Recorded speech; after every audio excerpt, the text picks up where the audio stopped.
वो हमारे पंडितों को करना चाहिए था, संवाहन से दूर लाना चाहिए था, लेकिन वो लोग खुद ही अपने इंटरेस्ट के लिए कर रहे हैं।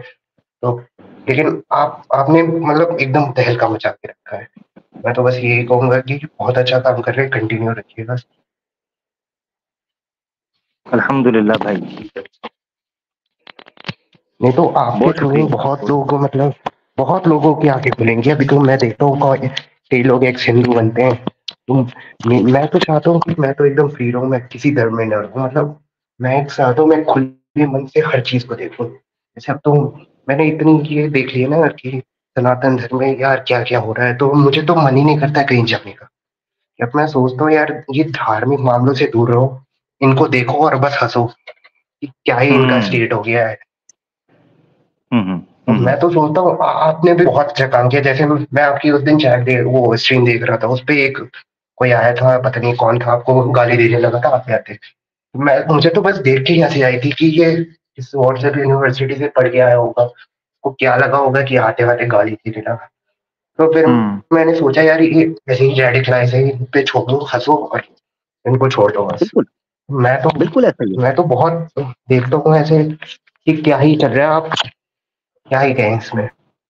हो सकता है इस बार बिल्कुल 2024 में सरकार बदले तो ये सब हो सकता है थोड़ी काबू में आए, वरना तो बस है। इंडिया का तो काम ही खत्म है। अगर ऐसे ही रेडिकलाइज होता रहा, हम लोग आपस में मार काट करेंगे, तो फिर आगे कौन कैसे बढ़ेंगे। मैं तो चाहता हूँ सही सभी बात है। लोग साथ मिलके रहे, अच्छे से रहे। लेकिन अब बिल्कुल कुछ बिल्कुल। लोग पॉलिटिकल इंटरेस्ट के कारण, जैसे आपने देखो बजरंग दल वगैरह ये सब क्या ही कर रहे हैं। तो फिर मुझे हम्म लगा यार कि ये सब नहीं होनी चाहिए ये चीजें, बस और क्या। हम्म। पर आप जो काम कर रहे हैं ना, आपने कहाँ कहाँ से आपने रिसर्च किया, वो किताबें ढूंढ के लाते हैं कौन कौन से पुराण से, मैं तो सोच भी नहीं सकता था। मैं तो पहले, हाँ मैं आपको रियली सच्चाई बताता हूँ। जब मैंने आपको शायद सितंबर 2023 वगैरह में देखना शुरू किया था, तो उस वक्त मुझे लगता था यार ये बंदा क्यों ही ऐसे बात कर रहा है मेरे धर्म के ऊपर, इसको क्या ही बची हुई है जो। लेकिन फिर मैंने देखना आपको एनालाइज किया, नहीं तो फिर मुझे लगा यार बात तो इस बंदे ने सही की है। फिर मैं धीरे धीरे पढ़ता गया, समझता गया, तो मेरी आंखें खुली। तो आप अगर कंटिन्यू रखेंगे ना, तो बहुत लोग यही होंगे शायद ऐसे मेरे जैसे होंगे, जो आपको समझते होंगे कि हम ये क्या है हमारी किताबें वगैरह खोल रहे हैं। लेकिन मैं कहूंगा उन सबसे कि आप इन्हें सुनिए, बहुत अच्छी बातें कर रहे हैं, जो धर्म में सच्चाई है वही लाते हैं। मैं तो यही कहूंगा बहुत अच्छा काम कर रहे हम्म। हैं। बहुत बहुत थैंक यू यार, बहुत बहुत जजाकल्ला। बड़ी खुशी हुई, और जो आपने बात की है उससे बड़ी अच्छी पॉजिटिव एक मोटिवेशन मिलती है।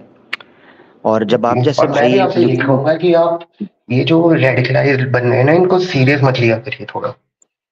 ये कुछ हम्म। भी बकवास कर देते हैं। मैं तो कहूंगा जब से गवर्नमेंट आई है 2014 के बाद, इन्होंने हमारे धर्म को ही हाईजैक कर रखा है। क्या ही कहें आप इसमें। बिल्कुल बिल्कुल ऐसा ही है। बेसिकली सनातन धर्म को बदनाम किया है अफसोस के साथ, क्योंकि बिल्कुल ऑनेस्टली मैं बिल्कुल आपको बताऊं बदनाम कि कर दिया एकदम। हाँ, ऑनेस्टली मैं आपको बताता हूँ कि सनातन धर्म को अगर उसकी बेस में पढ़ने का प्रयास किया जाए ना, तो आपको इतनी जबरदस्त बातें मिलती हैं, इतनी सीख मिलती है। तो एक जी, और सागर है। मैंने तो पढ़ा भी था कहीं सागर। कि वेद में भी ऐसा लिखा हुआ था कि अ, भगवान तो एक ही है सर। हाँ, वो बिल्कुल। कोई का मैंने यूट्यूब पे वीडियो देखी थी कि वो टीचर की, वो बता रहे थे कि इस्लाम और हिंदुइज्म में क्या है सिमिलैरिटी। तो मुझे लगा यार ये तो हमारी कोर कॉन्सेप्ट तो सेम ही है।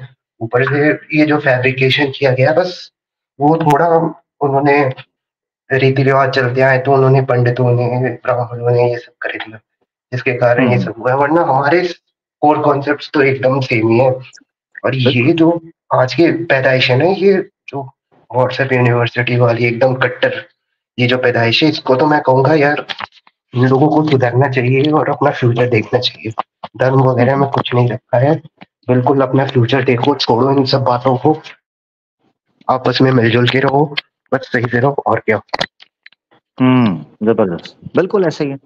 क्योंकि लड़ते ठीक लड़ते सर। झगड़ते और खून खराबा सिर्फ वही लोग करेंगे जो यूथ ब्रेन वॉश हुई हुई है। ये लोग तो पीछे अपनी गद्दी पर बैठे हैं, पैसा छाप रहे हैं, ठीक सर जी। ठीक है, तो प्रॉपर्टीज वही बना रहे वही हैं। चीज है। हम्म। जी सर। अब राम मंदिर वही बना मैं कह दिया रहा है, था कि हमारे अभी हमारे राम सनातन मंदिर दोस्त तो रुके बना हुए दिया। हैं। हाँ, मैं कह रहा हूँ कि हम्म, सनातनी दोस्त हमारे खुश हुए, यूथ नारे मार रही है, राम मंदिर बन गया। इनको पता ही नहीं है कि वो हम्म। राम मंदिर की जमीन के ऊपर कितना बड़ा कमर्शियल इन लोगों ने बिजनेस खड़ा कर दिया, कितना बड़ा। बहुत बड़ा वो बिजनेस है सारा वो, पैट बहुत बड़ा हाँ, बिजनेस। तो ये है कि उनको तो वो फायदा बस हुआ पैसे का।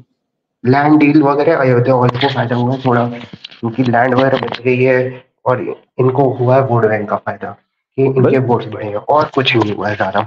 और इनका फ्यूचर बस खराब हो रहा है। ये जितना ये लोग कट्टर हिंदू जय श्री राम ये सब लिखेंगे, उतना ही इनका नुकसान है बस। हम हम्म सब भाईचारे में रहते हैं, उनको रहने दीजिए। मतलब ये लोग जो कर रहे हैं ना, ये टोटली डिस्ट्रॉय कर देगा हमारे इंडिया को। और मैं तो समझता हूँ कि मैं तो दाद दूंगा उन, मतलब हमारे मुस्लिम भाइयों को, कि वो लोग अगर कुछ ये लोग गलती करते हैं ना, तो वो लोग एक कदम खुद ही पीछे हटा लेते हैं, कि इसके कारण कहीं हमारा नाम ना आ जाए। मैंने बहुत जगह ऐसे देखा है। तो मैं तो हम्म दाद दूंगा उन मुसलमान भाइयों को जो मतलब अभी भी संभल के रह रहे हैं, कि इस असली हमारे देश का फैब्रिक तो सोशल फैब्रिक तो वही बचा के रखे हैं। वरना हम्म मैं तो समझता हूँ अगर वो लोग जान जाते तो सिविल वॉर होना पक्का था। हम्म लेकिन जिस हम्म कंडीशन में है वो लोग, जितना उनके ऊपर वो किया जा रहा है, मैं तो बस यही कहूंगा सैल्यूट है उन लोगों को, कि वो लोग हम्म कितना सह रहे हैं इस वक्त। मैं तो हम्म बस यही कहूंगा। और आपका तो क्या ही कहना, आप तो एकदम कमाल का काम कर रहे हैं, जारी रखिए, बहुत लोगों की आंखें खुलेंगी इससे। थैंक यू भाई, और थैंक यू, बहुत इन शुक्रिया। रेडिकलाइज लोगों को ज्यादा सीरियस मत लीजिए। जी जी जी, नहीं नहीं, मैं बिल्कुल नहीं लेता हूँ। मुझे तो जो उस दिन वो जो आप वीडियो की बात कर रहे हैं ना, इसमें इन्होंने गालियां वगैरह मुझे आके, उसने एक राम हम्म। भक्त थे, उन्होंने मुझे गालियां निकाली हैं, ये तो सिर्फ एक वीडियो सामने है। मैं अभी उन चीजों का जिक्र नहीं करता जो पर्सनल में मुझे ईमेल्स मैंने में वो भी मैसेज वीडियो में देखी करते है, कि हैं। ये लोग मस्जिदों के सामने जाके नाचते हैं डीजे बजा के। और हम्म मान लो वहां से कोई एक बंदा हटाने के लिए इनको कुछ फेंक भी दे, डंडा फेंक दे, पत्थर फेंक दे, तो उसके बाद ये लोग दंगा शुरू कर देते हैं और बोलेंगे हम्म देखो हमारे ऊपर अत्याचार हो गया। अरे तुम हम्म मस्जिदों के सामने जाके रहो नाचने, तुम्हारा राम मंदिर तो बन गया, इतनी बड़ी बड़ी सड़कें बनवा दी मोदी सरकार ने, जाओ उन सड़कों से निकलो। मस्जिद के सामने तुमको क्यों डीजे बजाना है? मुझे तो लगता है हम्म ये सबसे पहले ये आरएसएस बजरंग दल ये जितने भी है ना, इन बैन होना चाहिए इनमें। और ये तो हम्म हमारी गलती थी वो फ्रीडम फाइटर्स की, कि इन जैसे संगठनों को बैन नहीं किया। मतलब हम्म अगर ये बैन हो जाते ना, तो पता नहीं हमारा देश कहाँ से कहाँ होता। ये मोदी हम्म सरकार भी नहीं आती। इन्होंने इतना रेडिकलाइज कर रखा है, अब मैं आपको बता नहीं सकता, कि मेरी गली गली में जो बच्चा कुछ भी नहीं जानता था, वो भी जय श्री राम कट्टर हिंदू लिखता हुआ अपने बायो में फिर रहा है। मतलब उसको हम्म कोई सेंस नहीं है, लेना देना कुछ दुनियादारी से नहीं है। मतलब एकदम वो जैसे कहते हैं ना, जॉम्बी हो चुका है वो। कि हम्म आज के इन्वायरमेंट में ऐसे लोगों को समझना चाहिए कि सरकारें बस इनका यूज कर रही हैं, आके जा रही हैं, दंगा होगा आप जेल में जाओगे, उनका कुछ नहीं होगा, उनके बेटे बाहर बाहर पढ़ते हैं, आपका हम्म, आपका ही जाएगा जो जाएगा। उनके बिल्कुल बच्चे तो मौज कर रहे हैं लंदन में, आप बिल्कुल। यहाँ दंगा कर रहे हो, कट्टर हिंदू बनते फिर रहे हो, क्या ही फायदा है उससे? अभी मैं आपको एक बात बताता हूँ। जी। ये ये नॉर्मल सनातनी के बच्चों को ब्रेन वॉश करके जेल में डाल देते हैं, और क्या क्या कहते हैं जी? कहते हैं जी हम 5-5 लाख उनके घर वालों को दे आए हैं। अभी जी। एक ये इन्होंने बनाया अपना मंच बनाया है, न्याय मंच के नाम से, ठीक है। हम्म, और वो जो ठीक है। पिल्ला, उसको मैं पिल्ला ही कहूंगा, क्योंकि वो हिंदू मुस्लिम को लड़ाता है, फसाद करता है, घर में लड़ाई डलवाता है, तो पिल्ला ही है वो तो। उस पिल्ले ने न्याय मंच बनाकर, तो वहां से कहता है कि जी ये काटो, इनको मुसलमानों को काटो, हम्म, जी। जो जनाब इनकी धूम भी पकड़ेगा उनको भी काटो, जो इधर जाता है उनको भी काटो। तो हमने जनाब 5 लोगों के घरों में पैसे इकट्ठे करके 5-5 लाख भिजवा दिए हैं, और वो जेल में बैठे हैं, उनका केस लड़वा रहे हैं। क्या फायदा? क्या फायदा? उन नौजवानों का फ्यूचर खराब हो नहीं गया, सर, उस यूथ का तो तुमने फ्यूचर तबाह कर दिया ना, स्टडी उनकी रही, उनका ना वो फ्यूचर किसी अच्छी खराब जगह पे हुआ, जॉब कर सकते आपका हैं, वोट बैंक बना बस। आपका जी। वोट बैंक बन गया, ना अच्छे घर में शादी का सिलसिला चल पाएगा, उन पर तो ठप्पा लग गया ना, स्टिग्मा लग गया काला, जी। उसका सही क्या है। करेंगे? ठीक है, तो ये चीज है। इसलिए इनको, ये बेकार लोग हैं। बेसिकली मैं आपको सही बताऊं, ये कोई धर्म रक्षक नहीं है, ये देशद्रोही लोग हैं, नहीं नहीं, ऑनेस्टली, ये देश देशद्रोही। बिल्कुल देशद्रोही लोग हैं। इनको सबसे पहले भेजो यहाँ से। इनके ऊपर यूएपीए जो नेशनल सिक्योरिटी एक्ट है ना, वो पत्रकारों हम्म पे लगा रहे हैं, सिविल सोसाइटी पे लगा रहे हैं। सबसे पहले इन पे लगाओ। ये जो दंगा करा रहे हैं बजरंग दल आरएसएस, जितने भी इनको बैन करो, इन पे यूएपीए लगाओ, इनको सालों तक जेल में सड़ाओ, तब पता चलेगा हम्म इनका क्या है, उन्होंने क्या ऐसे। किया हमारे देश के साथ। जबरदस्त अथर्वा भाई, इसी अच्छे नोट के साथ मुझे अच्छा लगा आपसे बात जी, करके, आगे बढ़ेंगे, ठीक है? थैंक यू फिर सर, इंशाल्लाह थैंक यू जरूर सर। लगाइएगा चक्कर। थैंक यू सो जी, much, thank you so thank you much, sir, बड़ी अच्छी थैंक। बात, थैंक यू। ले दोस्तों, अथर्वा भाई हमारे साथ थे, बड़ी प्यारी बात उन्होंने रखी और खुशी होती है। मैं ऑनेस्टली आपको बताऊं, जहां हमें कहीं ऐसे 5-6 सनातनी मिल जाते हैं जो ब्रेन वॉश हो चुके हुए हैं, जिनकी आत्मा मर चुकी है, जिनके शरीर बास मार रहे हैं और जिनके विचार बदबूदार हो चुके हैं और जिनकी दृष्टि पर काल छा चुका है। मगर जब मैं ऐसी यूथ को देखता हूं इन्हीं लोगों के घरों में, फिर मुझे उम्मीद और आशा जागती है। ये नहीं तो इनके बच्चे इंशाल्लाह अल्लाह के हुक्म से न्याय के साथ खड़े होंगे, सत्य के साथ खड़े होंगे। तो इसीलिए ना उम्मीद नहीं होना मुसलमानों। आप लोग अपने इर्द गिर्द जो अच्छे अच्छे सनातनी लोग हैं उनके साथ ताल्लुकात रखें। अगर कोई यंग है, यूथ है जिसको ब्रेन वॉश किया जा रहा है, उसके साथ बैठें, उसके साथ अच्छे से व्यवहार रखें, उसके साथ बड़े सलीके से मामला करें। इंशाल्लाह इंसान के अंदर अल्लाह ने जो दिल रखा है, दिमाग रखा है, अगर इसको प्यार से अच्छे तरीके से लेकर चला जाए तो आपके बड़े मसले हल हो सकते हैं ना। ये चीज हमारे, देखें, उस भाई ने बड़ी इंसाफ के साथ मुसलमानों की बात भी की, जहां यूथ हमारी सब्र से और पेशेंस से काम ले रही है।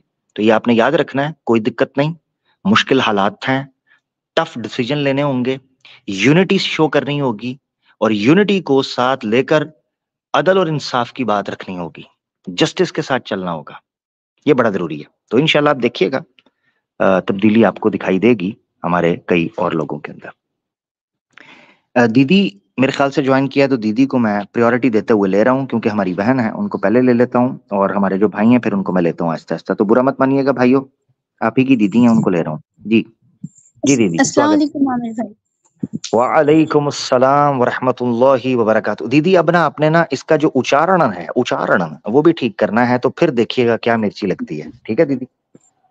जी जी ठीक है। अभी तो फिलहाल हम अरबी सीखना स्टार्ट किए हैं और ओए होए होए, दुआ कीजिएगा कि अरबी जो है हम अच्छे से सीख लें। ओए हो, तूफान आने वाला है फिर, इसका मतलब है आमीन आमीन इंशाल्लाह, फिर तो तूफान आने वाला है दीदी। हम्म, माशाल्लाह, जी। सलामत रहे। और धीरे-धीरे मेरे अंदर मतलब जो भी है वो चीज़ को हम हटा रहे हैं और जो इस्लाम कहता है नमाज़ पढ़ना, फिर जो है इस्लाम करना और सबको रिस्पेक्ट करना, माँ-बाप की खिदमत करना, ये सारा चीज़ जो है हम अपने अंदर ला रहे हैं। तो हमको अब मतलब बहुत अच्छा लग रहा है, मतलब पहले से मेरा नेचर बहुत ज़्यादा चेंज हुआ है और मतलब पहले हम बहुत रूडली बिहेव करते थे, बट अब धीरे-धीरे जो है मेरे अंदर मतलब पॉज़िटिवनेस आ रहा है और मम्मी-पापा के प्रति जो है बहुत ज़्यादा लगाव है और मम्मी-पापा से जो है कभी भी मतलब रूठना ये सब नहीं और मतलब पहले से बहुत ज़्यादा चेंजिंग आ गया मेरे अंदर। क्या बात है, ये तो बड़ी बड़ी मजे की आपने बात कर दी, और होना भी ऐसे ही चाहिए, होना भी ऐसे ही चाहिए। कुरान में एक दुआ है दीदी, कुरान में एक दुआ है, आहिस्ता आहिस्ता आप सीख जाएंगी। और इसको कई लोग जो है वो नमाज में भी पढ़ते हैं, जब पूजा करते हैं, इबादत करते हैं अल्लाह की, उसमें भी कई दफा पढ़ते हैं। वो दुआ है औज़ु बिल्लाहि मिनश शैतानिर रजीम, चैप्टर 17 के अंदर आई है कुरान में। रब्बिरहमहुमा कमा रब्बयानी सगीरा, रब्बिरहमहुमा कमा रब्बयानी सगीरा। इसका अर्थ ये बनता है, क्या ऊपर वाले, ए मेरे रब, ए पालनहार, तू मेरे माता पिता का उसी सम्मान, उसी प्रकार ख्याल कर जिस तरह बचपन में छोटे होते ये मेरा ख्याल करते थे। तू मेरे माता पिता का ऐसे ही ख्याल कर जैसे मेरा करते थे। कितनी प्यारी दुआ है, अल्लाह अकबर। कि जैसे माता पिता बचपन के अंदर बच्चों को धूप से, बीमारी से, मच्छर से, अपना ठंड से, तूफान से, ठीक है, किसी जानवर से, किसी दुश्मन से बचाते हैं, ऐसे ख्याल करते हैं, संभाल के रखते हैं। माँ खुद जागती है, अब खुद बीमार पड़ जाती है मगर बच्चे का ख्याल रखती है। बाप धूप के अंदर जाता है, ठीक है, उसके पांव जलते हैं, होंठ खुश्क हो जाते हैं, रंग जल जाता है, हाथ जख्मी हो जाते हैं, कमर टूट जाती है, पसीने से जिस्म से बदबू आती है, मगर अपने बच्चे को ठंड में, खुशबू के अंदर, सफाई सुथराई में, अच्छे खाने में अपना पेट काट कर बच्चे को फ्रूट खिलाता है, खाना खिलाता है, उसकी सेहत का ख्याल करता है। यह है माता पिता का मकाम। इस्लाम में ये कहा गया है कि माता के चरणों के नीचे जन्नत है, इसका अभिप्राय ये है कि माता के चरणों यानी कि सेवा, तो जब जो जो माता की सेवा करेगा वो गोया जैसे परम गति को प्राप्त हो गया, स्वर्ग उसने पा लिया, ऐसे है। और एक सहाबी आए, उन्होंने अल्लाह के रसूल पाक सल्लल्लाहु अलैहि वसल्लम के पास आकर कहा, ए अल्लाह के रसूल सल्लल्लाहु अलैहि वसल्लम, मेरे माता पिता में से किसका हक मुझ पर ज्यादा है, कौन अधिकार में ज्यादा उत्तम है मुझ पर? तो अल्लाह के रसूल ने कहा तुम्हारी माता। उन्होंने कहा अल्लाह के रसूल फिर? आपने कहा तेरी माता। उन्होंने कहा फिर अल्लाह के रसूल? आपने कहा तीसरी बार या दूसरी बार कि तुम्हारा पिता, यानी 2 बार या 3 बार माता कहा, फिर उसके बाद कहा तुम्हारा पिता। यह है माता पिता का सम्मान, इस्लाम सिखाता है आपको। फिर अगर आप सूरह लुकमान पढ़ें, माता पिता का जो एक सम्मान है वो आपको दिखाई देता है कि अगर वो तुम्हें कोई ऐसी बात भी कह दें, इसी तरह सूरह इसरा में भी आपको कहा गया है। अच्छा, फिर एक हदीस है जिसमें कबायर में रखा गया है, कबायर गुनाह में, यानी कबीरा गुनाहों के अंदर है माता पिता की नाफरमानी करना और माता पिता को बुरा भला कहना या माता पिता को अपमान करना। कबीरा गुनाह का मतलब होता है मेजर सिन, बड़ा पाप, छोटा पाप नहीं। जैसे कि जो है ना जनाब, किसी के साथ कुछ धोखा कर दिया, कुछ ऐसी चीज कर दी, नहीं। यानी माता पिता का सम्मान ऐसा है कि जैसे बड़े, अगर आपने नहीं किया, अपमान कर दिया, बड़ा गुनाह है, मेजर सिन है। तो हदीस भी अल्लाह के रसूल ने फरमाया कि अल्लाह ताला ने तुम पर हराम कर दिया है, मेरे ख्याल से उकूकल उम्महात औ कमा काला रसूलुल्लाह सल्लल्लाहु अलैहि वसल्लम, इस तरह के अल्फाज हैं कि अपनी माओं की नाफरमानी करना, अपने माता पिता का सम्मान ना करना, ये तुम पर अल्लाह ने हराम कर दिया है कि उनका सम्मान करो, उनकी आज्ञा का पालन करो, उनके उपदेश का पालन करो। हाँ, जब वो कोई ऐसी अधर्म की बात करने लगे, ठीक है, तो फिर वो नहीं मानना, भाई इतनी सी बात है, मगर सम्मान तब भी करना है, ऐसा नहीं कि फिर झगड़ पड़ना है। तो ये है दीदी माता पिता का सम्मान। जी, और अभी हम अथर्वा भाई का जो है सुन रहे थे पूरा, तो वो पूरा उनके लिए एक मैसेज हम देना चाहेंगे कि वो जिस जी रास्ते पे एकदम सही है, मतलब कि एक जो हिंदू होता है उसको ये एक्सेप्ट करना उसमें बहुत मुश्किल हो जाता है कि अरे हम तो ज़िंदगी भर गलत करते आ रहे हैं, अब हमको पता चल रहा है ये गलत है तो कैसे छोड़ दें? तो जो इसको एक्सेप्ट करने की ताकत रखता है, सही और गलत को समझने का ताकत रखता है, तो वो जो है अपने आप सीधे रास्ते पे चला जाता है। तो उनके लिए बस हम इतना कहना चाहेंगे कि वो जिस मतलब जहाँ तक समझे और जिस रास्ते पे हैं बिल्कुल सही चल रहे हैं। और बस इतना कहेंगे कि वो जो है कुरान ज़रूर पढ़े, कुरान हिंदी में, जैसे कि हम भी क्या किए, कुरान को पढ़ना स्टार्ट किए। जब उसको पढ़े तब हमको इतना ज़्यादा मतलब वो चीज़ लगा कि अरे ये कोई मैजिकल चीज़ है, ये मतलब कि कोई मैन मेड हो ही नहीं सकता। यहाँ पे तो हर एक चीज़, हर एक का हुकूक दिया हुआ है, किसी के साथ नाइंसाफ़ी नहीं। तो हम तो ये कहेंगे कि वो कुरान हिंदी में ज़रूर पढ़ें, तब उनको बिल्कुल लगेगा कि जो है कोई तो है, वो ईश्वर, वो जो एक ईश्वर है, वो सिर्फ़ अल्लाह है और पूरे दुनिया का जो है एक वाहिद अगर कोई धर्म है तो वो है इस्लाम। जबरदस्त दीदी, इसके ऊपर तो आपको प्रणाम बनता है, स्क्रीन पर प्रणाम आपको बनता है दीदी। क्या बात है, क्या बात, माशाल्लाह। इससे अच्छा मशवरा तो कोई भी नहीं हो सकता, और आपकी तरफ से तो जरूर एक सजेशन जाना चाहिए था, क्योंकि आपने भी अपनी जिंदगी के अंदर ये चीजें अब देखी, अपसाइड डाउन देखे हैं, तो आप बड़ा अच्छा मशवरा दे सकती हैं कि कुरान हिंदी अनुवाद के साथ पढ़ें और खुद पढ़ें। दीदी ये भी साथ में कहूंगा, हमारे साथ मसला ये हो जाता है कई लोगों के साथ के वो उन लोगों से पढ़ते हैं जिनको इस्लाम की अलिफ भी नहीं आती। मेरी मुराद है वो इस्लामोफोब्स जो पहले ही इस्लाम के दुश्मन हैं, उनसे सीखने चले जाते हैं। इसलिए कुरान लें, मार्केट में मिलता है, खरीद सकते हैं, खरीदें। इंटरनेट पे पीडीएफ में हिंदी ट्रांसलेशन के अंदर मौजूद है, हिंदी नहीं पढ़ सकते, इंग्लिश ट्रांसलेशन के अंदर मौजूद है, आपकी अपनी जुबान के अंदर मौजूद है, उसको डाउनलोड करें, डाउनलोड करके पढ़ें। और अगर सवाल आते हैं तो नोट्स बना लें, क्योंकि जैसे जैसे आप पढ़ते जाएंगे आपको प्रश्नों के उत्तर मिलते चले जाएंगे, आगे आगे आगे आगे। क्यों दीदी? जी, जी, बिल्कुल, मेरे साथ तो यही हुआ एकदम। जी, बिल्कुल ऐसा। और एक सवाल पूछने के लिए हम आए थे, जी जो कि मतलब पहले भी आप बोल चुके हैं कि कोई भी सवाल हो तो आकर ज़रूर पूछिएगा। जी जी, तो जरूर जरूर।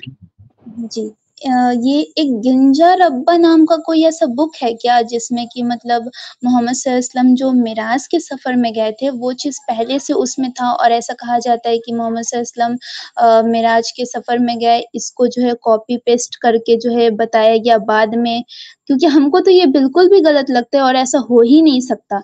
लेकिन मेरे मन में मतलब कि मन में क्या ये हम मतलब कहीं देखें तो हमको ये एकदम गलत लगा ये चीज़, तो हम सोचे कि ये सवाल आपसे पूछना चाहिए, तो ये कन्फर्म मतलब जी जी। पूरा डिटेल में अगर आप बता सकें। ठीक है। इस पर जो प्रिंसिपल हमारा स्टांस है ना, ये प्लेजरिज्म के ऊपर या कॉपी पेस्ट के ऊपर या सिरका बनाने के ऊपर, जो लिटरेचर की टर्म यूज की जाती है कि कॉपी किया गया, इस पर ना 2 पार्ट्स के अंदर अवध हक ऑफिशियल पर मेरी वीडियो पड़ी हुई है। ठीक है, अगर आप उसको सर्च भी करेंगी यूट्यूब के ऊपर, लिखेंगी अर्दा विराफ आवाज हक, अर्दा विराफ आवाज हक लिखेंगी, आ जाएगा। वो पहलवी टेक्स्ट था जो पर्शियन था, उसमें प्रिंसिपल गुफ्तगू की है। ये जो गिंजा रब्बा की आप बात कर रहे हैं, ये भी अब रिसेंटली डिस्कवर हुआ है। इसका मैन्युस्क्रिप्ट कहां तक जाता है? मैक्सिमम 1000 से 1400 साल, इससे पीछे इसका मैन्युस्क्रिप्ट नहीं जाता इस बुक का। अगर 1000 से 1400 साल पहले जाता है, ये याद रखना है कि अर्दा विराफ के ऊपर भी मैंने यही गुफ्तगू की है कि अगर आपने, मिसाल के तौर पर दीदी मैं आपको एक मिसाल समझाता हूं, अगर आपने ये मानना है कि किसी पहला पहला पहला प्रिंसिपल जो है ना, पहला प्रिंसिपल तो वो सबसे पहले वहां पर मैंने, इसलिए मैंने उस वीडियो का रेफरेंस कर दिया 2 एपिसोड्स में। अर्दा विराफ में जो मिराज का वाकया है, ठीक है, उस असेंशन का वाकया जो है, मैंने उसको एक्सप्लेन किया है कि वो क्यों नहीं हो सकता, क्या मामला है उसका, क्या चक्कर है, प्लेजरिज्म उसके ऊपर इल्जाम क्यों, उसमें मैंने पॉइंट्स हैं। उनमें से सबसे पहला पॉइंट ये है, क्या अल्लाह के रसूल सल्लल्लाहु अलैहि वसल्लम ने ये कहा कि मेरे अलावा किसी को मेराज नहीं हुई? सुनाती सिस्टर, तवज्जो करनी है आपने, सुन रही है ना? जी, ठीक जी, है, जी। हाँ। पॉइंट नंबर 1, क्या अल्लाह के रसूल ने ये कहा कि मेरे अलावा किसी को मेराज नहीं हुई? नहीं, अल्लाह के रसूल ने कभी नहीं कहा कि मेरे अलावा किसी को नहीं हुई, ये मेरा खासा है। सही मुस्लिम में रवायत है कि अल्लाह के रसूल ने कहा, मुझ में और पहले अंबिया में जो फजीलत दी गई है वो 6 चीजों के अंदर है, उनमें कहीं भी मेराज का जिक्र नहीं है। ये वीडियो भी दे दिया नीचे, थैंक यू। हमारे मॉडरेटर हैं एमडी इमरान भाई, उन्होंने दिया इस्लाम वर्सेस ज़ोरास्ट्रियनिज्म वाकया मिराज जरतश मजहब से कॉपी किया है। ये वीडियो है, इसका लिंक आ चुका हुआ है और कमेंट में जब आप देखें तो इसको मिल जाएगा, वरना अवाद हक ऑफिशियल पर अर्दा विराफ, ये इस तरह टाइटल डालेंगे अवाद हक तो आपको वो निकल आएगी। 2 एपिसोड में मैंने एक्सप्लेन किया। तो पॉइंट नंबर 1, अल्लाह के रसूल ने ये नहीं कहा। 6 चीजों में अल्लाह के रसूल ने तखसीस की कि मुझे पिछले अंबिया पर फजीलत है, उसमें कहीं भी मेराज का वाकया नहीं है। इससे भी पता चलता है कि अल्लाह के रसूल ने वाकया मिराज को खास नहीं किया, जिसको बोलते हैं खसाइसुन नबी, नबी पाक सल्लल्लाहु अलैहि वसल्लम की ऐसी खुसूसियत जो किसी दूसरे नबी में नहीं थी। ऐसी कोई खुसूसियत का जिक्र मिराज की कैटेगरी में अल्लाह के रसूल ने नहीं किया, जिससे ये पता चलता है कि जो शख्स प्लेजरिज्म का या कॉपी पेस्ट का इल्जाम नबी पाक सल्लल्लाहु अलैहि वसल्लम के मिराज के वाक़े पर लगा रहा है, उसको पता ही नहीं है कि नबी पाक सल्लल्लाहु अलैहि वसल्लम का या मुस्लिम्स का या इस्लाम का स्टांस क्या है। Point number 1। दूसरी चीज, 1 मिनट के लिए मान लेते हैं कि जिस तरह अर्दा विराफ के बारे में कहा जाता है, इसी तरीके से ये जो बुक डिस्कवर हुई है गिंजा रब्बा, इस बुक के बारे में भी ये तसव्वुर सामने आप ले आए, मगर इसके जो मैन्युस्क्रिप्ट्स मिले हैं वो 1000 से 1400 ईयर्स के बीच में हैं। अब मजे की बात यह है कि 1000 से 1400 ईयर्स के बीच का मैन्युस्क्रिप्ट से मुराद ये है कि ये तो इस्लाम का टाइम है, तो कैसे कंफर्म करेंगे? एतराज तब उठता, अगर किसी ने मानना भी है तो आपको चाहिए था कि मैन्युस्क्रिप्ट नबी पाक सल्लल्लाहु अलैहि वसल्लम से पहले का होना चाहिए। पॉइंट नंबर 1 वो अपनी जगह पर है, मगर 1 मिनट के लिए for the sake of argument मान लें तो मैन्युस्क्रिप्ट नबी पाक सल्लल्लाहु अलैहि वसल्लम से पीछे नहीं जाता, जिससे ये बात सिद्ध हो जाती है कि अगर प्लेजरिज्म हुआ होता तो नबी पाक सल्लल्लाहु अलैहि वसल्लम के टाइम से पहले होने चाहिए था कोई वाकया, उसके बाद अल्लाह के रसूल वो डिटेल बताते तो वो चीज होती, जबकि ऐसा नहीं हुआ। ये हो गया दूसरा पॉइंट। तीसरी चीज जिसको समझना है वो ये है, डिटेल्स। जो डिटेल्स नबी पाक सल्लल्लाहु अलैहि वसल्लम ने पेश की हैं वो डिटेल्स गिंजा रब्बा के अंदर या अर्दा विराफ के अंदर आपको डिटेल्स नहीं मिलती, वो डिटेल्स नहीं है। अगर किसी ने कॉपी करना था वो डिटेल, मिसाल के तौर पर अर्दाविराफ के अंदर भी मैंने ये डिटेल में डिस्कस किया है, पहले भी टेक्स्ट को पेश करके डिस्कस किया इसको डिटेल के अंदर, कि उसने जो सफर के अंदर देखा था वो टोटली डिफरेंट था जो अल्लाह के रसूल पाक सल्लल्लाहु अलैहि वसल्लम ने डिस्कस किया। स्काइज के हवाले से, हेवंस के हवाले से जो उसने डिस्क्रिप्शन दी है वो टोटली डिफरेंट है जिसको अल्लाह के रसूल पाक सल्लल्लाहु अलैहि वसल्लम ने पेश किया। तो इसलिए इस चीज को समझना चाहिए कि वो कॉपी हम जब सामने रखेंगे होगी। अच्छा, एक और चीज जिसको देखना है, गेंजा रब्बा हो या अर्दाविराफ हो, ये दोनों, इनके टेक्स्ट को जब आप स्टडी करते हैं तो इस पर छाप दिखाई देती है। अच्छा, एक और बड़ी मजे की बात है, अगर आप ये जो गिंजा बुक है इसके ऊपर रिसर्च करते हैं तो आपको जिस चीज का पता चलता है वो ये पता चलता है कि इसमें मैनिपुलेशन और फैब्रिकेशन की गई है, और वो की गई है किन टाइम्स के ऊपर, जब हजरत उमर फारूक रज़ी अल्लाह ताला अन्हु ने के जमाने के अंदर पर्शियन और रोमन अंपायर्स का डिक्लाइन शुरू हुआ है, उसके बाद जब ट्रेवल होना शुरू हुआ है तो ये टेक्स्ट उस वक्त पॉप आउट हुआ है। उस वक्त के कुछ ऐसे जुमले, कुछ ऐसी टर्मिनोलॉजीज हैं जो इस टेक्स्ट के अंदर पाई जाती हैं पुराने मैन्युस्क्रिप्ट के अंदर, जो कि ओरिजिनली पॉसिबल नहीं है कि उस टाइम के अंदर ये टर्म्स यूज की जाती, जो कि उससे पहले अगर ये बुक उससे पहले है तो उस टाइम की टर्म्स या उस टाइम के वाकयात या उस टाइम के लोगों का जिक्र उनके अंदर नहीं मिलना चाहिए, क्योंकि वो तो बाद में आए हैं। तो सॉरी, वो तो पहले, किताब पहले चली गई है और लोग तो बाद में आए हैं, तो ये तरतीब की वजह से उसमें एरर आता है। यही डिटेल मैंने उस वीडियो के अंदर भी एक्सप्लेन किया। तो 3 पॉइंट हैं जिनको मैंने रख दिया है। नंबर 1, नबी पाक सल्लल्लाहु अलैहि वसल्लम का कोई क्लेम नहीं है कि मैं अकेला हूं जिसको मिराज हुआ, मुझसे पहले किसी को नहीं हुआ, जबकि खुद अल्लाह के रसूल पाक सल्लल्लाहु ताला अलैहि वसल्लम हजरत ईसा अलैहि सलाम के रफ़ा आसमानी के बारे में बयान कर चुके हुए हैं, डिटेल के अंदर वाकयात हैं। अच्छा, इसके बाद दूसरी चीज, जो गिंजा रब्बा का मैन्युस्क्रिप्ट है वो नबी पाक सल्लल्लाहु अलैहि वसल्लम के टाइम से पीछे नहीं जाता, उस टाइम फ्रेम के अंदर है। तो ये कैसे वेरीफाई करेंगे कि कौन सा कॉपी किससे किया गया है? नंबर 3, उस बुक के मैन्युस्क्रिप्ट जो मिले हैं उसकी डिटेल स्टडी आपको बताती है कि ये बुक वाकई ही फैब्रिकेटेड है, क्योंकि जो वाकयात इसके अंदर या जो डिटेल्स दी गई हैं वो वाकयात उसके बाद हुए हैं जिनका जिक्र उन किताबों के अंदर मिल रहा है। ये इतनी सी बात है। ठीक हो गया दीदी?